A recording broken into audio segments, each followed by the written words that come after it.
Lied to You, the show with barefaced lies and well-masked truths. On David Mitchell's team tonight, a presenter with the most famous fringe outside Edinburgh, it's Claudia Winkleman. And a comedian who fell in love and married her husband when she was booked as a guest on his show. Don't get any ideas tonight, I'm taken. It's Sarah Barron. And on Lee Mack's team tonight, a comedian and huge fan of heavy metal. I'm delighted he's on the show, and I'm even more delighted he's not my neighbour. It's Ed Gamble. And a Church of England minister who once appeared on Celebrity MasterChef. What she did with those loaves and fishes was amazing. It's the Reverend Kate Botley. So to round one, Home Truths, where our panellists read out a statement from the card in front of them. To make things harder, they've never seen the card before. They've no idea what they'll be faced with. It's up to the opposing team to sort the fact from the fiction. And Kate is first up tonight. Can I just say before you start, this whole thou shalt not lie, let that go for a couple of hours. One Sunday, I embarrassed myself in front of the entire congregation after too many cups of communion wine. David's team. So, cups of communion wine. Had you over-catered and you had to finish it up? Yeah, basically that's what happens. So the rule is that if you bless the wine, it then has to be reverently consumed, is the phrase. So you have to finish it. I guess where it comes from is that, you know, once it's blessed, it sort of changes, if you like. It's not just normal wine anymore. Well, as usual, the issue of transubstantiation has come up on the show. So, obviously, if it's the blood of Christ, you can't just pour that down the sink. You've got to drink it. Because Christ wants all of his blood finished up. Yeah. So I had, like lots of vicars, I look after lots of churches, and so I had lots of services that day. Well, that must be very difficult. Yeah, well, there's lots of dashing about. You say it's difficult, it's only one day a week, isn't it? I mean, the hours are good, aren't they? You can fall out with people, you know. Not if you're full of forgiveness.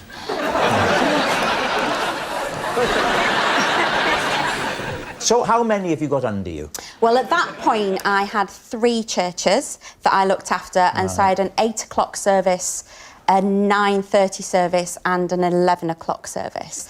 I finished the 8 o'clock wine, and then I finished the wine at the 9:30 service, and I'd not had any breakfast that morning. Oh. So at 11 o'clock, I'd given all the wine out, Yeah. like you do. Given some of the wine out, polished off the rest I'd of it. misjudged how many people might come up for the wine. Yeah. And Well, so they're probably scared of the drunken woman, aren't they? If you're having a bit of blood, would you not line your stomach with a bit of body first? Right? I finished the wine, and I looked down at the cup at the same time, and there's a little floater of bread that someone had spat back into the no.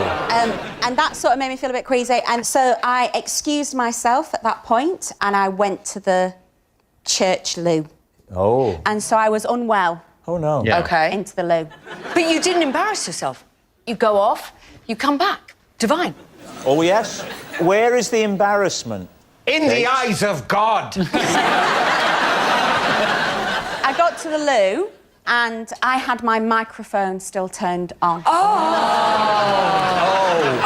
And that went out on the church PA system. The acoustics in some of those medieval buildings, the sound of vomiting would echo down from all the angels, the stained glass. It would be like God himself was vomiting.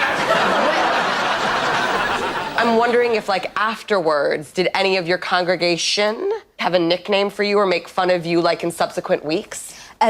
They thought I was pregnant. And did you use that as an excuse to make you look better? Well, I wouldn't say I used it, but I didn't carry tables for a few days and move chairs. Sarah, what are you thinking? My instinct is telling me that it's a lie, because I think she's more in control than that. Obviously, I believe the thing that you've got to finish up the blessed wine. You can't just put the cork back in it. It's very difficult. I think it's a lie. You think it's a lie? I don't know. I don't know. It's impossible to know. All right. We're going to go lie. All right, you're saying lie. Might be true. We accept that it might be true. So we're going to go lie. So, Kate, was it true or was it a lie? It was true. Well done, Kate. Sorry. I'm sorry. Yes, it's true. Kate really did embarrass herself in front of the entire congregation. Claudia, you're next. Okie doke. For several months, I had to sleep on the floor because I'd given up my bed for a sunbed. Lee's team. When was this, Claudia? Yes. I think it was in the 90s. Why did you give it up as opposed to just getting a sunbed? Yeah. Oh, yes, because... Have a little read of it again if you need to. No, I'm absolutely fine. Who needs a bed? I'll sleep on the floor. More important to be orange. Was it... Sounds like someone speed dating with an Oompa Loompa. There you go. Right, talk us through the process of how you got a sunbed. Yeah, I didn't purchase one. I borrowed one for a bit, for some money. For what? She's trying to say she rented I one, I rented, think. that's what happened. I rented So you rented a sunbed? I rented. Hello, you want a sunbed? I'll give you some money. Yeah. Yeah, and then for a couple of months, for several months. How much was a sunbed in the 1990s? Well, it was about £40 a month. 40 Around quid a that. month to rent a sunbed. And they were called sunbeds for rental. Wow, what a great name. Yeah, .com. In the 1990s? No, it wasn't .com. Just hello, VHS, other things, toasties, and we put sunbeds. And Hello, hot biscuits. sunbeds, toasties and That's what it was. Pop-Tarts. Yeah. What do you want? Where are you living? Have you set out into the world as a young I've set Claudia? out. I'm at university. Oh. Where were you at university? Cambridge. No. No. It's a lie. It's a lie. What did you study? History of art. We could test her on that. Go on, Ed. When was the first painting?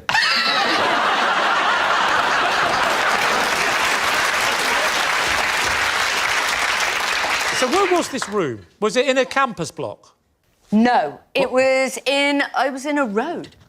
Just a room in a road? Was it surrounded at all by a house? It was in a house. Did you sleep on the floor next to the sunbed? Curled up like a mushroom. That's how I sleep. Well, you're probably under the lamp too long. Did you ever bring anyone back after a night out? I had quite an unsuccessful love life at university. Were they just men up. leaving more tanned than when they came in? Kate, what do you think? Well, it's tricky, isn't it? Because the way she's stumbling and hesitating could be a complete, red herring. Could be. Orange herring. I'm going to go lie. The thing is, Claudia's been on the show many times before, and sometimes she tells the truth, sometimes she lies, but what I've learnt about her is she doesn't know what's going on in her own life. Have you got one now at home? No, because I found a new way. What's the new way? Being spray painted.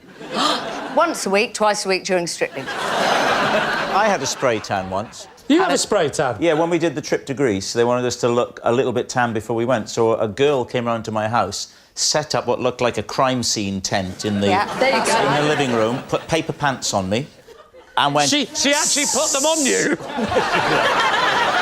I never get them on, dear. Come on, lift your leg up. Is she telling the truth or telling a lie? I think we go true. You think it's a lie, don't you? I think it's a lie. I think it is true. You're going to say true? OK. Claudia, was it the truth or was it a lie? It is true. Yes, it's true. Claudia really did sleep on the floor to make space for a sunbed. Sarah, you're next. Okay. I once watched a sad film immediately before breaking up with a boyfriend so I could generate enough tears to mask my indifference. Right. Wow. Lee's team. When was this? This was about 12 years ago. Right, so the obvious question to ask is what was the name of the boyfriend? Jan. Jan? J-A-N? J-A-N. Do you mean Jan as in Jan because he was Scandinavian? No. Do you mean no as in N-O? It was a nickname for January. Oh, his name was January. Now it makes sense. What was his surname? Warren. January Warren? How did you meet January Warren? At a calendar fair or something? Yes, How long have you been seeing each other? 4 months. And what was the film you chose to watch? Beaches. So sad at the end. I don't think I've seen Beaches. Bette Midler. Bette Midler. Yeah. Bette Midler. Say Bette Midler one more time. Bette Midler. I remember it now. The wind beneath my wings. That's where that song is from. Did you ever know that you're my hero? You're everything I would like to be. I feel like I should press a button to close the curtains at the creme at this moment.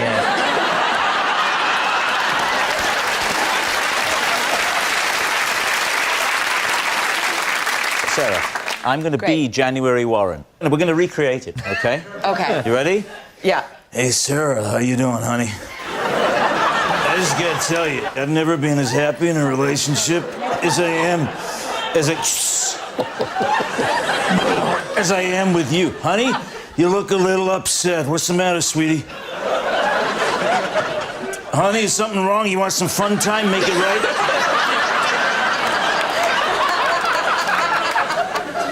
I'm not happy. You've been watching Beaches again, right? It sounds like I've been watching the Muppets. I don't know if I'm upset about the film or your American accent, but I can't spend any more time with you, Jan. You know what? I'm turning into Fozzie Bear as well.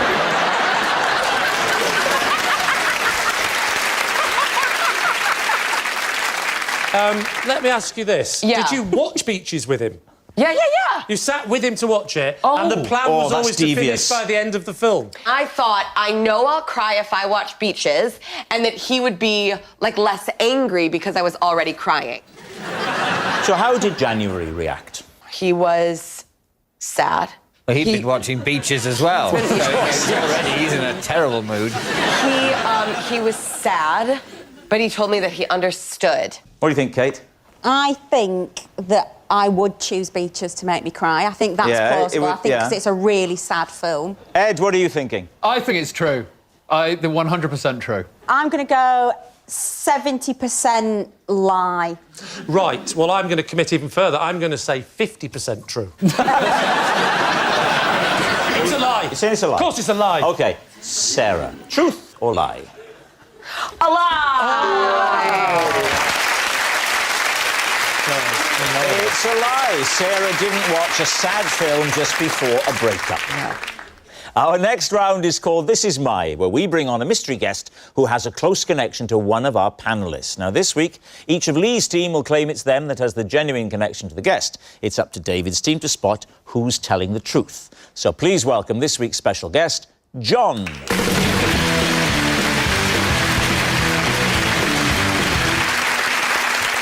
So, Ed, what is John to you? This is John. I once hid behind my shower curtain after mistaking him for a burglar.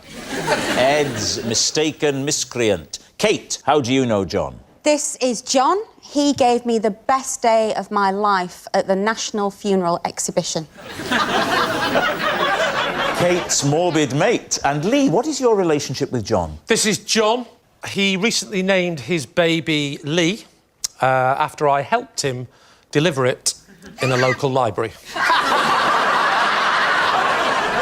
David, where do you want to start? Ed, where was this shower curtain? I was renting a new flat, and it was the first night that I was there. Yeah. And tell us a story. I was asleep. Yeah. And I was woken up by someone coming into the front door, and I wasn't expecting anyone to be coming in. Yeah. So my immediate reaction was to panic. I was in a new place, ran to the bathroom, locked the door, got into the bath, shut the shower curtain. Have you seen the film Psycho? I haven't. And Ed, what was he doing in your flat? So it emerges that he was the previous tenant, and it was his first night in his new place. He was drunk and just went home on autopilot. Didn't you change the keys when you took over? You can't just change the keys, you have to change the locks as well, otherwise they don't work. Well, we got the keys off the landlord. Yes. And obviously, John hadn't given his keys back. So what happens next? Well, so I was in the bathroom for quite a long time panicking because I thought there's a burglar. How did the panic manifest? Was it palpitations? What was going on? Sort of an all-over fizzy feeling. Right? Are you living with a girlfriend? Yeah, but she wasn't. She was away for work. I had to do the move, basically. So you're cowering behind the shower curtain. Yes. Yeah. You're as fizzy as anything. Yeah. Girlfriend's away, you do the move. All right, OK. And he's in. That's exactly how the conversation went. Yeah. And he's pickled, coming in, fumbling around. Yes. Where's my bed? And you're behind the shower curtain. I was fizzing for about an hour, and I could hear them smashing around, like fumbling around. Smashing around or fumbling around? Yes. They're different things. No, well, smashing and fumbling. Smash, smash, smash. Fumble. Fumble. He fumbled. Smash, smash, smash. He fumbled. Your Tommy Cooper impression isn't getting any better, is it? He fumbled to the extent that it became a smash. Ed, what is the moment when you decide to open the bathroom door and emerge? When it's gone completely silent. And that doesn't strike you as the most threatening moment? No, because he might have gone. I was hoping he'd gone. You come out cowering. Open the door. I peek and can see that he's fallen asleep on the sofa. Oh, my God, right. You're in pyjamas. You go out. No, Do you wake him up? Boxers. So you're just in boxer shorts? Yes. One can feel vulnerable like that. Yeah. What do you sleep in, David? Conventional pyjamas. Do you sleep in the full Stylish. matching top and bottom pyjama? Actually, at the moment, seeing as you're interested, I have got... I'm not interested, David, I'm aroused. My most recent system involves more pyjama-ish bottoms, and then actually it's more like a T-shirt on the top, which is incredibly modern. What do you sleep in? I sleep in my boxer shorts if I'm cold, and if I'm feeling hot, nothing. Now I'm aroused. Yeah. That was a joke.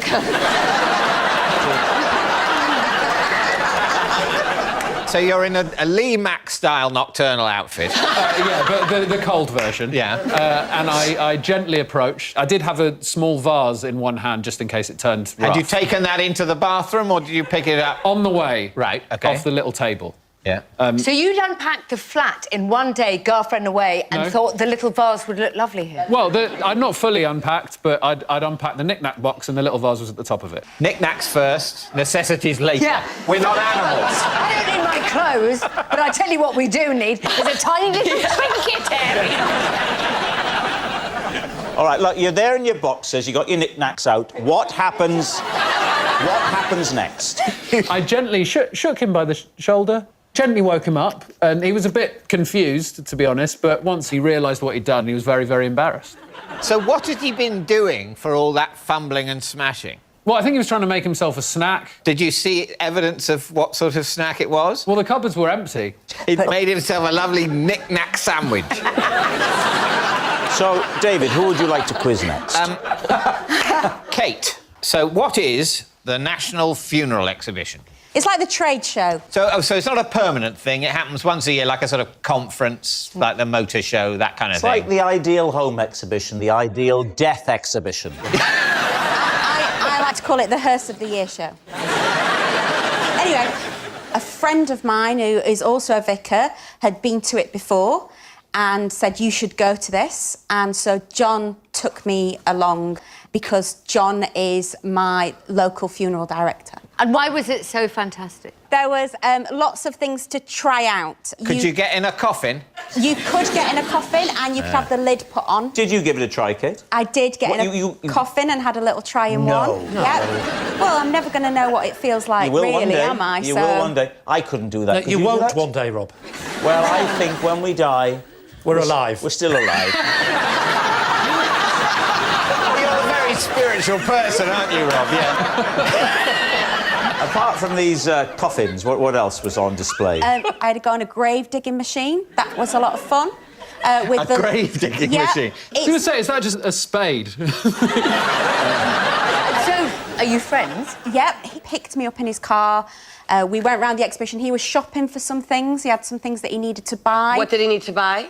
New top hats for all the staff, and he also needed more storage, a bigger fridge. Sorry, did you just say more storage, a bigger fridge? Yeah. Does it have an ice-making machine at the front?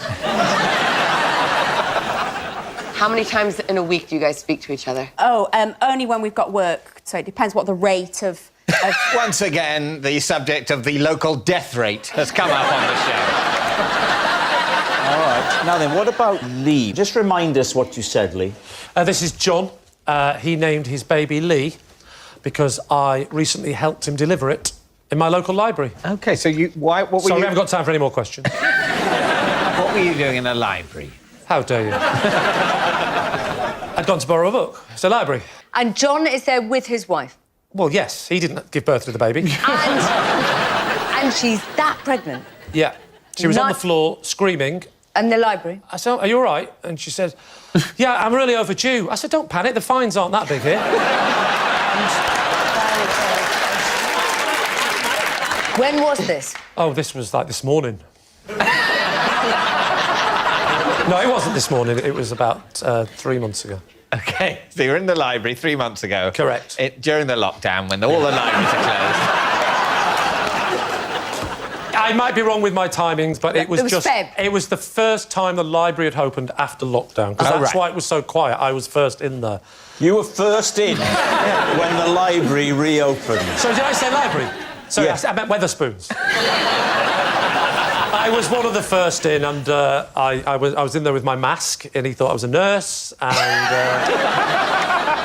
So what's the first sound you hear from his wife? Shh. It was on my phone at the time. Yeah. Shh. Like that. Right. And then I walked off, but that was about 10 minutes later when she had a baby. Who was the one who told her it was time to push? I wouldn't know when someone has to push. So who was running this whole You've got thing? lots of He children. was running it a bit, the librarian was running it a bit, the other library staff member was out doing it a bit, and I was on hand to help right, out. look, I was getting it wrong. Yes, I was going, pull! So, just talk us through it. Take us through it OK. stage by stage. Waters broke in non-fiction, and then she was now... Now we're in the realms of fiction. Well, I ironically... think we all know that. but carry Ironically, on. the most space was in the children's section. She was lying in the children's section. And she goes, I need something. So I picked off the 0 to 2 books. I said, well, they'll come in handy. And then I started helping out. How did you help out? How? Well, first of all, I held her hand. Really? Yeah. But I used 2 hands because I felt it was more intimate. You'll appreciate this. I was giving a little prayer at the same time. Help me out here, please, God. I don't know what to do. Yes. No. And did a baby appear, or did she get into the ambulance? Not only a baby, 3 wise men. He's good, isn't he? So let's not jump ahead now, Lee. Go through it. You said jump ahead. It was 2,000 years ago. Let's go on. So, you've got 2 hands praying. Yeah. What happened then? Well, and then she starts having the baby. So I mean, that doesn't happen in an instant. There's a little bit of an appearance. I didn't get involved in the business end, did I? Yes, Who did? The librarian? my manager, he deals with all the business stuff. All right. We need an answer. So, David's team. Is John Ed's mistaken miscreant, Kate's morbid mate, or Lee's proud parent? So at the beginning, when Ed first told his story, I didn't buy it. But now, looking at him, I'm getting more of the drunk guy and less of the funeral director. But that's because he's come and he's all in casual situation. Does John have a family, Kate? Yes. What do they comprise of? I'll tell you. A small baby called Lee and a wife. He's got a younger son who's going to follow in the family footsteps. Wow, he grew up quick. So, what's it going to be then? Time to decide. Well, John, would you just tell us? Process of elimination, I'm going Ed. You're going Ed, Stories. OK. Claude? I'm going Kate. David, what do you get when you look at John? Kate has behaved like she knows this man. OK. I'll go Kate. John, would you please reveal your true identity? I'm John, and I took Kate to the National Funeral Exhibition. Yes, John is Kate's morbid mate. Thank you very much, John. Which brings us to our final round, quickfire lies, and we start with... It's David. Last year, while staying in a hotel, I was forced to sleep with tea bags in my ears to drown out the sound of the work Christmas party below. These two. Where was this? It was in Bruges. Bruges? What were you doing in Bruges? Little Christmas break. What, from your wife? No, she was there too. How long were you there for? We were there for 3 nights, I think. And did this happen only on one night? Yes, it was a one-night Christmas party. Obviously, it didn't really take off. Was it just you with the tea bags, or did your wife put the bourbons in or something, or...? Is that a euphemism? No, she had less difficulty sleeping than me. Why, had you been talking again? There you are in Bruges, and Yeah. what's the noise like? Is it... An occasional Brugians going, ah, I didn't hear particularly many... such fun we're having tonight. Oh. Yeah, Why is it only one night? Why not 2 or 3? Where's the bearded man we saw in reception? What do you think he's doing now? I don't believe you're a man who would travel without earplugs to a hotel. Well, let me tell you, I'm asking you to believe that I am not only a man who would travel to a hotel without earplugs, but someone who has never taken earplugs to a hotel ever.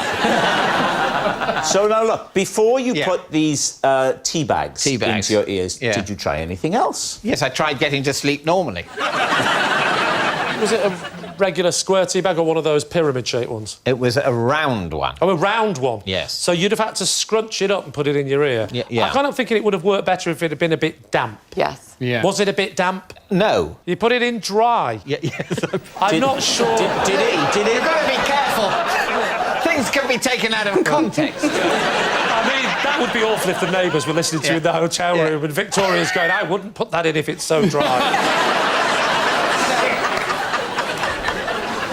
So what do you think? Kate, is this true?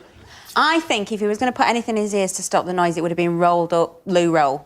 Oh, you know those sugar straws you get? Wouldn't he have put 2 of those in his ear? You mean the little rather than- sachets of sugar? The long, thin ones, yeah. You mad? I'm not putting the tea sugar bags in my sachet ears. bursts and projects sugar particles Sweet, into my yeah. inner ear. Sweet dreams!